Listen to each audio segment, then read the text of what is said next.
This should really piss off every American right now. President Trump just bailed out Argentina, a foreign country with 20 billion US tax dollars.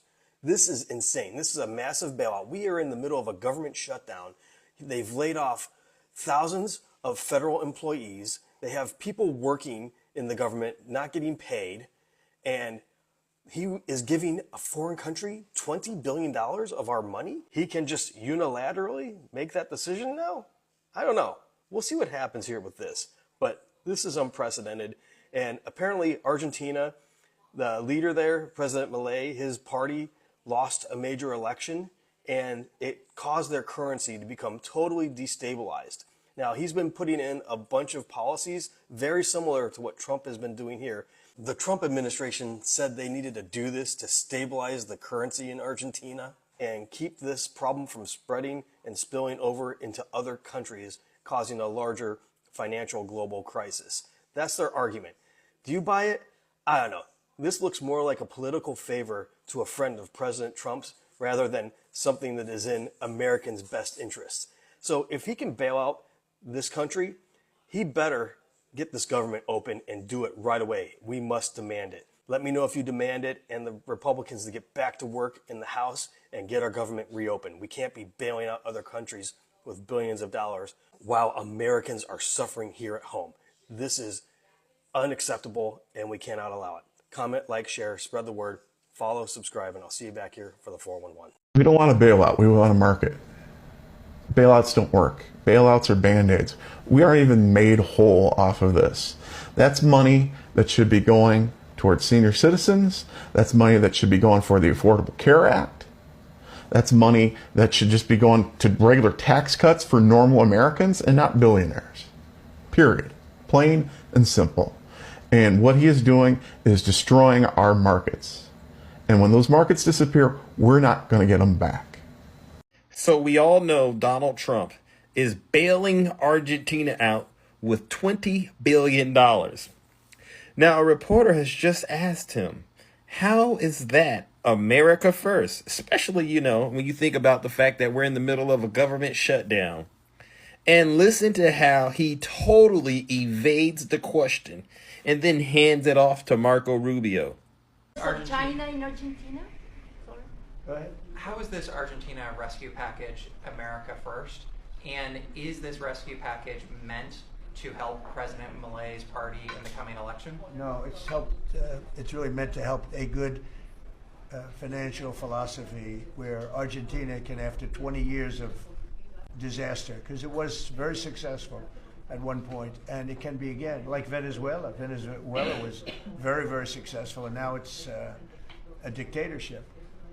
So when we can help our neighbors, we're making tremendous progress in South America. South America, Marco was telling me, he's like our great expert here. He really knows it. But you were telling me that so many of the countries are coming our way, and we had a few years ago when I just came back. So I've been here now almost 9 months. But when I just came in, I was amazed to see how poorly we've done. We lost so many, and one of them was Argentina, would be lost if he wasn't there.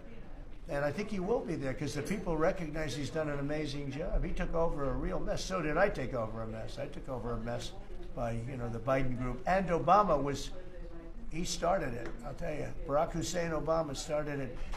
Could you give a couple of words on South America? You were telling me so well yesterday how well we're doing. Go ahead. Well, first of all, we have now 8 or 9, 10 countries, Argentina being foremost among them, that have aligned with the United States on issue after issue in international community events all over the world. They're, in fact, these great allies like Argentina, but I can go into others, Costa Rica, I don't want to leave anybody out, El Salvador, but I think one of the more promising developments is later this month there'll be an election in Bolivia after 25, 30 years of anti-American hostile government. Both of the candidates running in that election, in the runoff election. So in other words, ladies and gentlemen, Donald Trump knows that it's not America first, but he understands that as long as he continues to lie and bring up people like President Biden and President Barack Obama and the Democrats, his base will continue to accept a non-answer as fact. What's more alarming is this. Donald Trump is enriching himself and his billionaire friends every single day, while millions and millions of us Americans are wondering how we're going to provide for our families. You layer that, right, because the grocery prices are going up. You layer that with the fact rent's going up, our credit card interest rates are going through the roof, our utility bills are going through the roof, and then inflation is up, unemployment is up, and people that are working for the federal government, they're getting fired, all right, or they're getting laid off because of the government shutdown. You just can't help but wonder, how in the world are people in this country still supporting Donald Trump and having the audacity to say this is America first? It's not America first. It's Trump first, and then all his billionaire friends, and the rest of us, as far as he's concerned, we can eat scraps, or even worse, go extinct.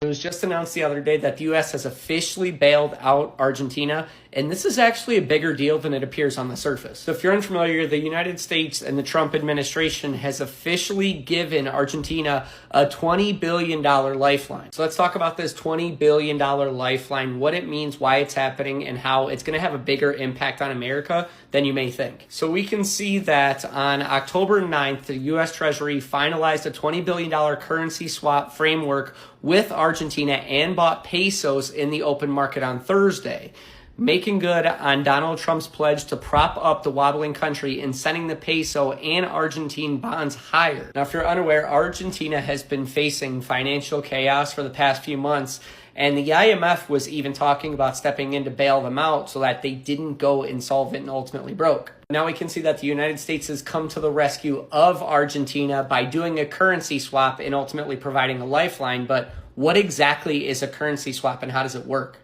So a currency swap is an agreement between two central banks to exchange currencies and agree to reverse the exchange later at the same exchange rate. Essentially, it's a temporary loan in foreign currency designed to provide liquidity and stabilize a country's financial system. So think about it like this. Argentina has a weak currency and they need to try to stabilize their economy, but they can't do it because the value of the currency just isn't strong enough to prop up the economy any longer. So what the United States is basically doing is saying, hey, we're going to buy some of your currency at the current exchange rate to help you out. Now, when you have the means to pay us back, you can pay us back, but just pay us back at the exchange rate that we're getting it at right now. You don't have to worry about paying us anymore. So essentially, you're taking a weak currency and you're popping it up with a strong currency to help the economy survive just a little while longer. Now, why exactly is the United States bailing out Argentina and just not having the IMF do it? Well, it's important to note that Argentina is one of America's closest allies in South America, and essentially what they help the United States with is counter-terrorist activity. So as we're trying to track down counter-terrorists and crimes in South America, Argentina actually helps us in that fight. And the other reason why America is so willing to help Argentina is because of the attempted influence that China is trying to have over South America. Right now, they're pouring billions of dollars into countries of South America in order to gain control of them and ultimately gain more land, more influence, and more world control. So if we can keep that away and ultimately keep influence over South America, that helps the United States in the long run. Ultimately, what this is about is helping Argentina stay stable, but also protecting the United States' interests in the long run. And it's also important to note that this currency swap comes from a slush fund that the Treasury has already been factored into our tax dollars for years. So taking slush fund money and investing it. If you do nothing else today, I urge you to watch the following all the way through. It is one of the best explanations of white privilege I have ever heard. I am white, and on both sides of my family, we do not have any massive generational wealth. My mom's father is the only one of my 4 grandparents who we got any sort of generational wealth inherited from. And 99% of the wealth that we inherited from my grandfather was from selling his house. My grandfather was born in 1926 in rural North Carolina, and he was a 6'3" white man with blue eyes. Other than being white, my grandfather didn't have that many privileges. He was one of like 7 children. His mom didn't even get to high school level education, and his dad never went to college. They were not privileged in most other ways that we define privilege, but he was a white male in a very, very racist country. What his whiteness allowed him to do was work his way through college. At the time, there were colleges that weren't accepting black people, and he was accepted to college as long as he could pay for it. And he ended up getting a law degree and becoming very successful. And again, never hoarded any significant wealth, but bought a house outside of Washington, D.C. in the 50s. In a neighborhood that was redlined. And actually my mom, who was born in the 60s, remembers in the 70s when the first black family moved into the neighborhood, because it had literally been sectioned off and realtors would not sell to black families. And my mom, who is 58 years old, went to a year of segregated school. So for all of you saying it was so long ago, everyone has equal rights now, get over it. My mom remembers when the first black student joined her class in the 70s in Alexandria, Virginia. In 2015, my grandfather died, and we sold his house that he bought for around $100,000 in the 50s, and we sold it for $1 million.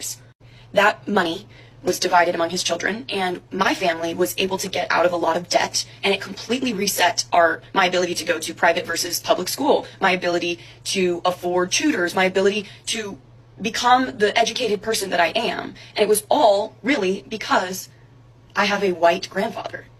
Let me finish. Had my grandfather been black and had all of the other skills and background that he had, he couldn't have gone to the schools that he went to. He wouldn't have been hired in the jobs that he was. And he couldn't have bought the house that he did, that, 65 years later, put his family out of debt. So if anyone tries to tell you it's not that deep, it really is that deep. It goes so far back. Any small privilege that a white person has is probably, to some degree, due to their whiteness. And if you are a white person who has roots in the South, you definitely should have white guilt, and you definitely should be doing the work to understand how your privilege affects the people around you and how you can help level the playing field. And everyone tried to get all particular about these specific situations where a black person might have a privilege or a woman might have a privilege over a man. Those are isolated situations you're bringing up. We're talking about large-scale, mass, systematic issues. Now, yeah, legally, black people and white people should have the same exact rights and privileges. But they're playing catch up, because if my family, like I said, had been black, we would never have gotten out of debt in 2015. I would never have been able to afford the school that I went to and live the lifestyle that I'm living right now. Tuesday, October 14th, an article came out today in Politico. Starts off with a 3-word quote. I love, if I say that word, this video will get taken down, the last name of the German chancellor from the mid-1930s to the mid-1940s. Leaked messages expose young Republicans' racist chats. Thousands of private messages revealed young GOP leaders joking about gas chambers, slavery, and rape. But please, tell me more about Antifa. Some of these text messages are, everyone that votes no is going to a gas chamber. When do we bring that side out? Also, we are officially under consideration for a Trump endorsement. I'm ready to watch people burn now. I'd go to the zoo if I wanted to watch monkeys play ball. You're giving nationals too much credit and expecting the Jew to be honest. Great. I love that same name. Are you going to do whatever it takes? If we ever had a leak of this chat, we would be cooked for real. Boom, they're dead. They love the watermelon people.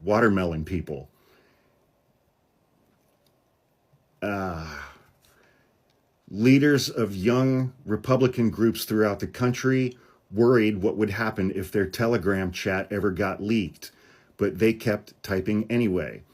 They referred to black people as monkeys and the watermelon people, and mused about putting their political opponents in gas chambers. They talked about raping their enemies and driving them to suicide, and lauded Republicans who they believed still support slavery. William Hendricks, the Kansas Young Republicans vice chair, used the N-word and variations of a racial slur more than a dozen times in the chat. Bobby Walker, the vice chair of the New York State Young Republicans at the time, referred to rape as epic. Peter Giunta, who at the time was chair of the same organization, wrote in a message he sent in June that, quote, everyone that votes no is going to the gas chamber. He was referring to an upcoming vote on whether he should become chair of the Young Republican National Federation the GOP's 15,000 member political organization for Republicans between 18 and 40 years old.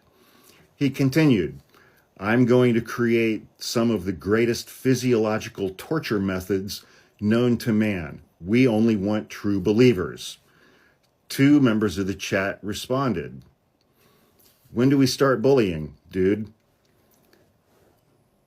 If they vote for us, why would they be gassed? When do we bring this side out? We only want true believers. Can we fix the showers? Gas chambers don't fit the aesthetic. I'm ready to watch people burn now. We got to pretend that we like them. Hey, come on in. Take a nice shower and relax. Boom. They're dead. Texts and reactions attributed to Peter Giunta, Bobby Walker, Ann K. Katie, Joe Maligno, Rachel Hope, and Alex Dwyer. Joe Maligno, who previously identified himself as the general counsel for the New York State Republicans, was the one who wrote about fixing the showers. The exchange is part of a trove of Telegram chats obtained by Politico and spanning more than 7 months of messages among young Republican leaders in New York, Kansas, Arizona, and Vermont. The chat offers an unfiltered look at how a new generation of GOP activists talk when they think no one is listening. Since Politico began making inquiries, one member of the group chat is no longer employed at their job, and another's job offer was rescinded. Prominent New York Republicans, including Elise Stefanik and State Senate Minority Leader Rob Ort, have denounced the chat. Oh, that's nice. They've denounced the chat. And festering resentments among young Republicans have now turned into public recriminations, including allegations of character assassination and extortion. The 2,900 pages of chats shared among dozen millennial and Gen Z Republicans between early July and mid-August chronicle their campaign to seize control of the National Young Republican Organization on a hardline pro-Donald Trump platform. Racist, anti-Semitic, Holocaust-loving, pro-Donald Trump platform. Many of the chat members already work inside government or party politics, and one of them serves as a state senator. Together, the messages reveal a culture where racist, anti-Semitic, and violent rhetoric circulate freely, and where the Trump-era loosening of political norms has made such talk feel less taboo among those positioning themselves as the party's next leaders. The more the political atmosphere is open and liberating, like it has been with the emergence of Trump and a more right-wing GOP even before him, it opens up young people and older people to telling racist jokes, making racist commentaries in private and in public, said Joe Fegan, a Texas A&M sociology professor who has studied racism for the last 60 years. He's also concerned the words would be applied to public policy. It's chilling, of course, because they will act on these views. The dynamic of easy racism and casual cruelty played out often in dark, vivid fashion inside the chats, where campaign talk and party gossip blurred into streams of slurs and violent fantasies. And then there's a picture of Peter Giunta in the article, and he's a balding fat guy. Yeah. The group chat members spoke freely about the pressure to cow to Trump, to avoid being called a rhino, the love of Nazis within their party's right wing, and the president's alleged work to suppress documents related to wealthy financier Jeffrey Epstein's child sex crimes. Trump's too busy burning the Epstein files, said Alex Dwyer, chair of the Kansas Young Republicans. Dwyer declined to comment. Maligno and Hendricks did not return requests for comment, but some involved in the chat did respond publicly. Peter Giunta claimed the release of the chat as part of a highly coordinated year-long character assassination led by Gavin Wax and the New York City Young Republican Club, an allusion to a once obscure internecine war that has now spilled out into the open. He said the following: "These logs were sourced by way of extortion and provided to Politico by the very same people conspiring against me," said Peter Giunta. "What's most disheartening is that despite my unwavering support for President Trump since 2016, rogue members of his administration, including Gavin Wax, have participated in this conspiracy to ruin me publicly simply because I challenged them privately." Notice he did not deny saying any of the things that were attributed to him in the group chat. So, these are the young Republicans, openly racist, anti-Semitic, pro-Holocaust for their political opponents. These are today's young Republicans. The next generation.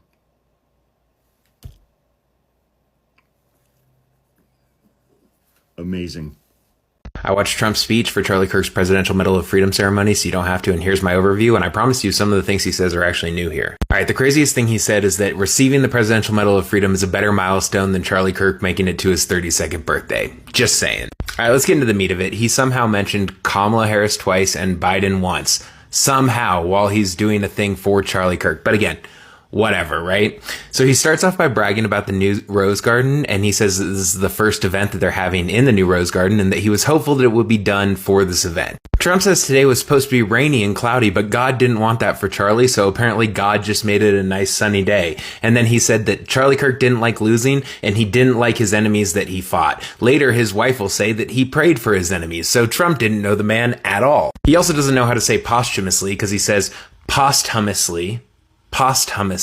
Hilarious. Again, we're talking about Charlie Kirk here. He says that we have $18 trillion in investment in the United States. Now, if you've watched me for any amount of time, you know that I have no purpose in going any further into that. He says that literally no one entered our country illegally for the past 4 months. And then he says that Charlie Kirk would have been 32 this year. I'm just going to remind you, I'm going to be 34 this year. That man did not look good for his age. He's talking about Charlie's wife, and he says that beauty and brains very rarely go together, but for her they did. He's saying that if you're a pretty lady, he thinks you're dumb. He only talks about Charlie for a couple minutes in this whole thing, but he does congratulate J.D. Vance for doing a great job handling George Slopadopoulos. This one is hilarious given the implications and how much he is pushing back against it. He says that had Charlie been here to fight the radical left Democrats, he would have had a march on the Capitol with 20-somethings. Does he forget that we all are still a little concerned about the insurrection he threw? He says he has no idea why Charlie Kirk liked him, and in fact he said, what the hell was he thinking? And then he spent a few minutes bragging about winning every swing state, winning the Electoral College. He tries to give the stat about winning way more counties than the Democrats won, which again is just a complete misunderstanding of how elections work. But he says, we have districts and councils, and we would have won all of the districts if it was counted fairly. So he's claiming that 2024 was rigged, in addition to 2020 being rigged. He doesn't know the word county, and he doesn't understand that counties have different sizes. It's hilariously incompetent. And also, did I mention this is supposed to be about Charlie Kirk? Trump says he doesn't know if he's going to make it to heaven, but he's sure Charlie Kirk is there, and he's sure he's looking down on us. He also calls him a martyr on 3 separate occasions. He also says that Democrats have the devil's ideology, and that Democrats are the ones who are violent. He mentions his own assassination attempt because, of course, he would. And then he says that Charlie told him, I can't believe you made the turn when you did and saved yourself. He says we must have no tolerance for radical left extremists. He says that he just dropped $60 million on protecting Supreme Court justices. And then he says that 4,000 people have been murdered in Chicago in a very short period of time. No, he doesn't mention what that time frame is, but I looked it up and it would be somewhere in the 6 to 8 year range, depending on different estimates for how many murders took place in the city. He starts talking about how safe DC is again, because again, we're talking about Charlie Kirk here. And then sirens, you can start hearing them in the background. And he says, he acknowledges the sirens, and he says they either got the bad guy or they're gonna stop him. And he says before what he did in DC, there were no sirens in DC. I think Big Balls would disagree with that. Also regarding the sirens, he says those are the real deal sirens. They're not politically correct sirens. What is a politically correct siren? Please, if a MAGA has made it this far, I'm not even that far in considering how long my videos are. If a MAGA has somehow made it this far, please explain to me what a politically correct siren is. He also says that the FBI has been in Chicago for 6 months. The FBI has had a standing field office in Chicago since 1908. He says left-wing terrorists are a real threat, but not really because they are cowards, and when you confront them, they immediately fold. So, again, your enemy is both extremely strong and extremely weak at the same time, a core tenet of fascism. He complains again that the signs that are being made by the radical left terrorists are so good that they have to be made by anarchists, which doesn't make any sense. He says that he personally released the water into LA from the Pacific Northwest, and he also personally got the Olympics to LA. And then he says that very few people are qualified for the Presidential Medal of Freedom, even though I will remind you, he's given it to Tiger Woods, Rush Limbaugh, Rudy Giuliani. You know, they're turning the frogs gay is apparently enough qualification. And then Charlie's wife spoke, and she didn't really say anything of real consequence, but she said that he was free from compromise. He was unable to compromise at all. She said that Charlie didn't desire to be the center of attention. I'm sure that's why he set himself up on campuses with a bunch of loudspeakers and surrounded himself with students. Didn't want to be the center of attention at all. She says she loves his birthday because it was the day that God couldn't wait any longer for him to be here, I guess. And then she says, I swear to God this is true, that this is the best birthday present he could have ever gotten. That was it. Hope you enjoyed.